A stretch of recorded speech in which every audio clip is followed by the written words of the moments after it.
কি ভাবতেছেন আমি ঝাড়ুয়ালি? আমি তো কাজের মাইয়া। ছোটবেলায় পড়ালেখা করতাম না, দিকে মা বলছিল কাবি দিয়ে দিব, ব্যাস তখন থেকেই ফিক্স করে ফেলছি কাজের মাইয়া। আমি কিন্তু যেমন তেমন কাজের মাইয়া না, ডাবল পিস হলো কাজের মাইয়া। ভাবতেছেন কেমনে? প্রথম রইল গিয়া পাস্ট টেন্স ডিফিকাল্ট দিচ্ছি, আর দ্বিতীয় রইল গিয়া আমেরিকার প্রবাসী বাংলাদেশের ভাষায় কাজ করছি। তো হইল না ডাবল পিস? তো আমি জীবনে প্রথম যে ভাষায় কাজ করছি, জীবনে প্রথম এমন বেকার হয়েছে যে ম্যাম সাহেবের সাথে কাছে থেকে রুটি করতে মারতেছ। তো এই শহরে আসার পর থেকে দেখতেছি মানুষ যেই ঘরে থাকে, যেই ঘরে খাই সেই ঘরে। আমি কিন্তু খারাপ কিছুর কথা বলিনি, বাথরুমের কথা বলতেছি।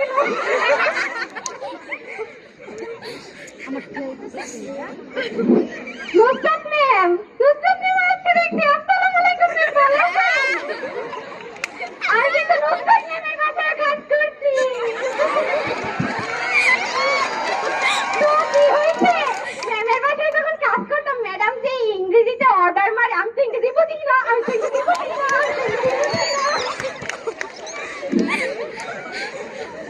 তো জাগো জাগো বাসায় কাজের মেয়ে আছে, তারা কিন্তু দুইটা সুবিধা পায়। প্রথমটা হইতেছে কি, ভালো কিংবা বাসি খাবার যাই থাকুক না কেন, কোনো কিছু কিন্তু পালানো যায় না। আর দ্বিতীয়টা হইতেছে কি, যাই দোষ কেন না কেন, সব দোষ কার? কার আবার? আমাদের। বৌদি আমি মাস্টার দেখছি আজকে। আমি কিন্তু বৌদি আমি বাসায় কাজ করছি।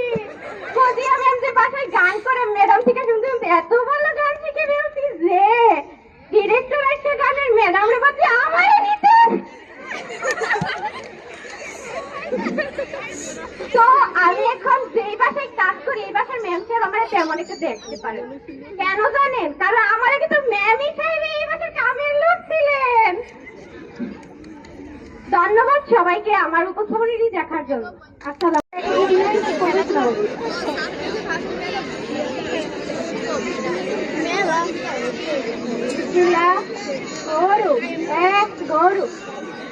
গরু একটি গৃহপালিত পশু নাম। একটি গরু, দুটি চোখ, দুটি কান, দুটি নাক, একটি গরু, দুটি চোখ, দুটি কান, একটি নাক, একটি গরু, চারটি পা, একটি গরু, চারটি পা, চারটি গরু, একটি পা, চারটি গরু। আসসালামু আলাইকুম। ওয়ালাইকুম। বসেন। কি পড়া হয়েছে তো? জি ম্যাম, একেবারে পড়া হয়েছে। যে যা ধর্ম পারবি তো? জি ম্যাম। ঠিক আছে, তাহলে এখন তো কি পড়া দেবো। পড়া কি ছিল ম্যাম? রচনা ছিল।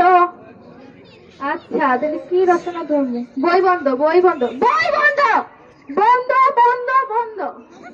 কি রচনা ধরা যায়? আচ্ছা, তুই গরু রচনা বলতে দেখি কতটুকু পারিস। গরুর রচনা এটা তো একটা কমন জিনিস, এখানে আমিও পারবো, যারা আছে সবাই গরুর রচনা পারবে। আপনি অন্য রচনা করেন। আমি স্যার না তুই স্যার? জি জি বল। বল।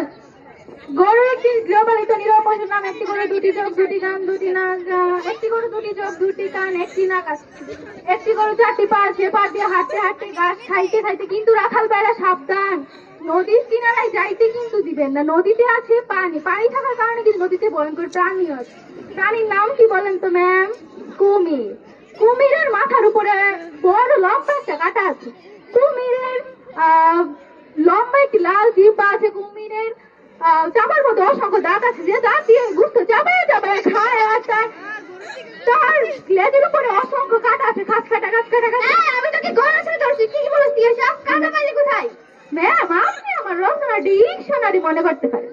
তাহলে তুই তাঁতের শাড়ির রচনা বলতে দেখি। তাঁতের শাড়ি? তাঁতের শাড়ি তো গ্রাম বাংলার একটি ঐতিহ্য।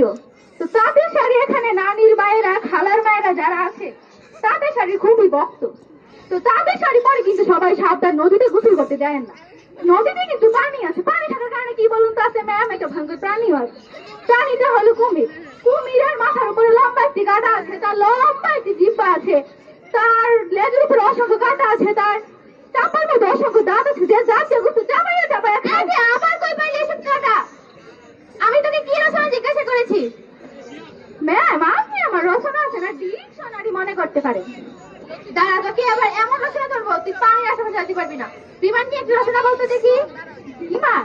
বিমান এমন ম্যাম, বিমান এমন একটি যানবাহন যার সাহায্যে মানুষ অতি দ্রুত এক রাষ্ট্র থেকে অন্য রাষ্ট্রে পতিত হতে পারে। কিন্তু ম্যাম, কয়েকদিন আগে আমি একটা পত্রিকায় পড়েছিলাম একটি বিমান বিধ্বস্ত হয়েছে। কিন্তু ম্যাম, আমি শিওর বিমানটি একটি মহাসাগরে পড়েছে। কিন্তু মহাসাগরে পানিও আছে। পানি থাকার কারণে মহাসাগরে কিন্তু ভয়ঙ্কর প্রাণীও আছে ম্যাম। প্রাণীর নাম কি বলুন তো? কুমির। কুমিরের মাথার উপরে অসংখ্য লম্বা একটা কাঁটা আছে, কুমিরের লাল জিভ আছে, কুমিরের চাপার মধ্যে অসংখ্য দাঁত আছে। সে দাঁত দিয়ে চাবায় চাবায় খায় আর তার লেজের উপরে অসংখ্য কাঁটা আছে, ঘাস কাটা ঘাস কাটা খাল কাটা খাল কাটা। এই তুই আবার এসব কি বলতেছ? একটু বসেন, আপনি আমার রচনা আছে না? আমার পুরো শরীর এখন কাটা কাটা লাগতেছে, পুরো একটা ক্লাসিক কাটা দিয়ে ভরাই লাইছো। আপনি আমার রচনা আছে না, ডিকশনারি মনে করতে পারেন না। এবার এমন রচনা তোর তুই জীবনে পারে আসবে জানতে পারবি না। ফরাসি যুদ্ধ নিয়ে একটা রচনা বল। ফরাসি যুদ্ধ ম্যাম, বাংলার বিহার 19 সালে অতি লগ্ন জরু হন। সেই মুহূর্তে বাংলায় সিংহাসন লাভ করে নবাব সিরাজউদ্দৌলা। তার ন্যায় সততা আদেশ প্রধান হিসাবে প্রধান সেনা বীর জাফরকে। তার ইতিহাসে কি ছিল তো বলুন ম্যাম? খাল কেটে কুমির কুমির ছিল, কুমির